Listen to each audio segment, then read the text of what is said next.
Assalamualaikum warahmatullahi wabarakatuh. Halo teman-teman semua, berjumpa lagi dengan saya di Gupantara channel yang membagikan tips-tips seputar merpati dan serba-serbinya.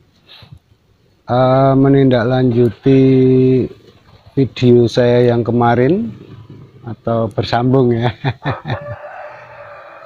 Saat pelatihan ini ya di lapak Kolongan. Seperti yang saya ungkapkan kemarin, kalau melatih pian itu sebaiknya di lar 2 ya teman-teman.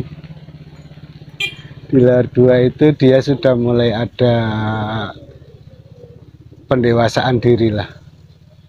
Terus giringnya juga biasanya sudah mulai bagus, kita bawa ke lapak. Dalam pelatihan itu kalau perdana ya teman-teman, ini mungkin agak mengulang sedikit.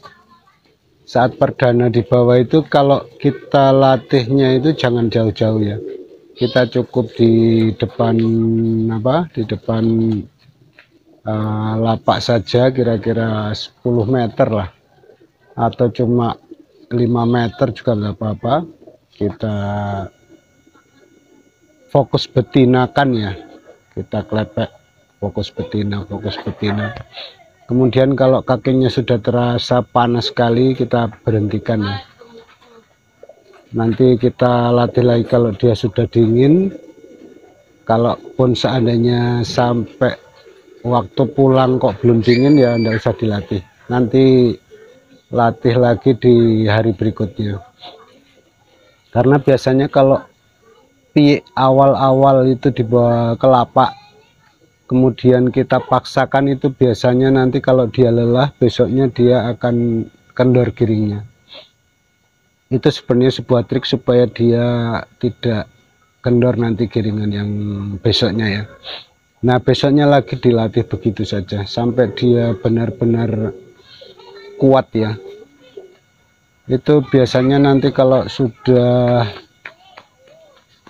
3 hari ya pelepasan di jarak 5 meter atau 10 meter, itu nanti kemudian bertelur, kita ngeramkan dulu, kemudian di giringan berikutnya nanti bisa ditambah. Nanti sambil kita lihat ya kemampuan burung itu. Dan juga ini teman-teman yang penting, sebaiknya pian kita itu jangan dikasih jamu dulu ya. Jangan dikasih jamu dan pendongkrak tenaga atau apapun. Karena di awal-awal pelatihan itu kita akan melihat kemampuan burung itu ya. Kemampuan dasar burung itu bagaimana. Kalau memang dia bertenaga bagus, tenaganya besar, tidak mudah lelah, nanti itu sebaiknya sampai dia sudah rampas itu latihannya tetap aja ya, enggak usah pakai jamu atau doping-dopingan ya.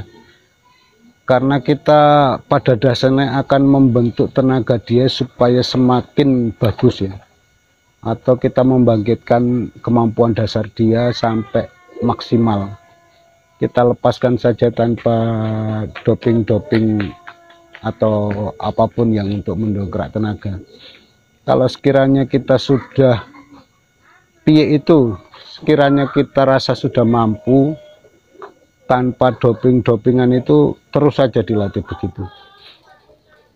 Nanti pendopingan atau pendongkrak tenaga itu nanti di akhir-akhir saat kita akan lomba saja ya. Maksudnya itu kan sambil settingan doping buat lomba, itu nanti ke belakang saja, karena itu setelah kita gojlok sampai berapa kali lepasan dalam satu hari, itu nanti sambil kita setting untuk dopingnya ya. Nanti saya akan pelajari, saya akan belajar sama teman, nanti saya akan bagikan sama teman-teman di channel ini.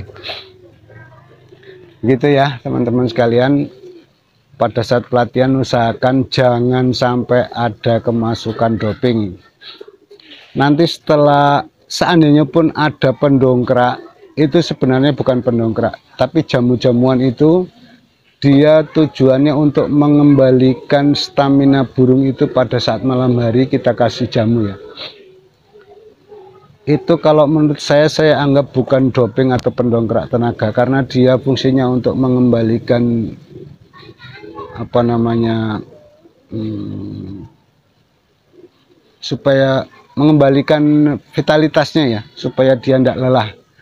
Karena nanti efek dari kelelahan piye saat dilatih itu dia pasti akan kendor giringannya. Makanya setiap pulang latihan habis dikasih makan sekitar jam tujuan itu kita kasih jamu. Sebaiknya jamunya juga dibikin minim saja, yang penting dia bisa kembali segar ya.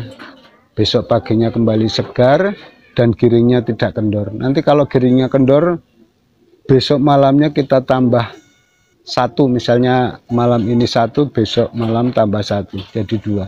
Dan kita lihat kalau dia memuntahkannya, berarti dia tidak mampu untuk menerima 2 butir itu ya, jadi satu saja. Jadi kita akan mulai melatihnya nanti saat dia mulai giring keras lagi.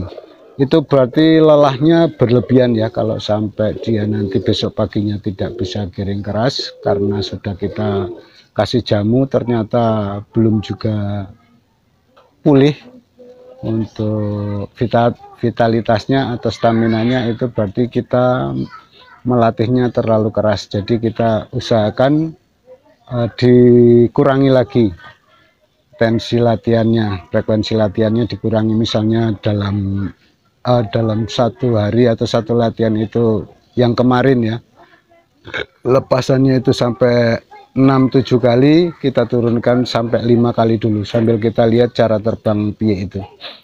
Biasanya piye itu kalau lelah akan tampak sekali ya, dia akan kayak gini ya, pokoknya lemes waktu dia mengempakkan sayapnya.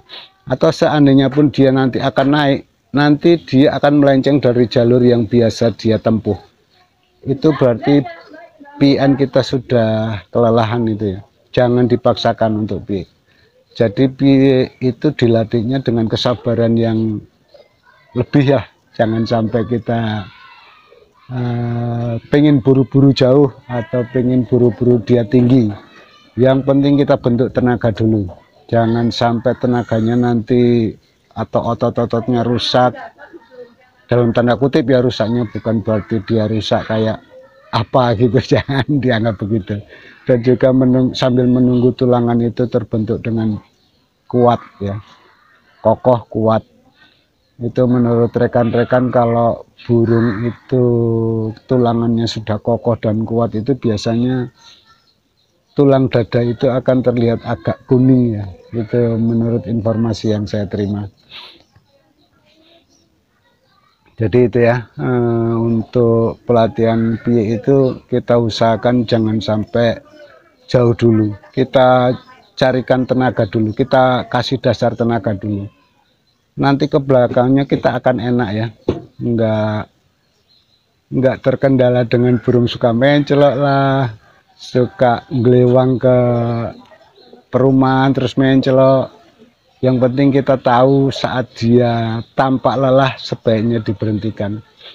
Dengan kesabaran ini teman-teman akan menikmati hasilnya di kebelakangnya ya, di habis rampas 1 atau habis rampas 2, habis rampas 3, dia akan secara bertahap naik tenaganya dan sampai full. Itu nanti ada juga istilahnya apa ya, persyaratan untuk diikatkan lomba itu. Nanti kita akan tes juga kemampuan burung itu sampai berapa kali lepasan dalam satu latihan ya. Sesi latihannya itu memang kalau untuk melihat kemampuan burung itu sudah pantas untuk atau layak untuk dilombakan, itu kalau pemain-pemain besar biasanya itu yang saya dengar sekitar 30 kali lepasan teman-teman. Karena dengan asumsi bahwa dalam satu pertandingan itu dari lepasan awal pertama dia bertanding sampai dengan lepasan untuk final itu 15 kali lepasannya. Ini asumsi yang tinggi supaya kita punya target tinggi juga. Jangan sampai nanti saat lomba akhirnya burung itu baru berapa kali lepasan sudah loyo, sudah tidak mampu terbang atau terbangnya ketinggalan. Itu yang dijaga. Dengan 30 kali lepasan itu akan membentuk tenaga dia, dan akhirnya saat lomba sampai berapa kali lepasan atau sampai dengan harapan sampai final itu dia tidak lelah. Dengan terbang yang stabil, ngolong, stut juga bawahan konsisten ya, tanpa ada perubahan. Itu harapannya setelah kita melatih merpati itu dengan 30 kali lepasan saat sebelum lomba ya. Nah disitulah nanti akan ada settingan untuk obat-obatan ya. Oke teman-teman, mudah-mudahan ini menjadi informasi yang bermanfaat dan sedang dicari oleh teman-teman sekalian yang sedang main merpati kolong atau sedang belajar merpati kolong seperti saya akan mencoba mencarikan informasi-informasi yang diperlukan untuk bermain merpati kolong dan akan saya sharingkan di channel saya ini ya. Oke, terima kasih atas dukungan teman-teman sekalian. Akhir kata, wassalamualaikum warahmatullahi wabarakatuh.